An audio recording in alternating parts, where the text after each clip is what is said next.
J'ai réalisé une communication animale avec un pogona, autrement appelé dragon barbu, peut-être que tu vois mieux ce que c'est, qui s'appelait Poggy. Je dis s'appelait parce que au moment où j'ai communiqué avec lui, il était décédé depuis quelques jours. C'est son humaine Justine qui m'a demandé cette séance parce que tu t'en doutes, elle était très triste et elle avait envie de poser quelques questions à Poggy donc. Et Poggy, il m'a partagé plein de choses durant cette séance et je t'en partage moi deux ici.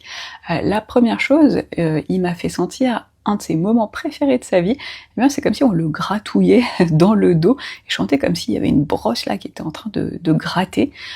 Ça m'a un petit peu surpris, mais je l'ai partagé à Justine, et dans son feedback après la séance, eh bien elle m'a dit que oui, elle avait une petite brosse à dents en fait qu'elle utilisait pour gratouiller Poggy, qui semblait beaucoup apprécier ça, ce qu'il a bien confirmé.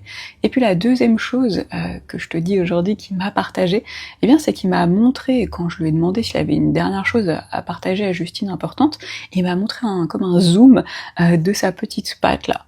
Moi je savais pas trop ce que ça voulait dire, mais je l'ai partagé aussi à Justine, et elle m'a dit en fait que la dernière photo qu'elle a prise de Poggy chez le vétérinaire, eh bien c'était un zoom de sa petite patte. Je trouvais ça tellement émouvant. Et les communications animales, eh bien on peut les faire avec tous les animaux, comme tu le vois.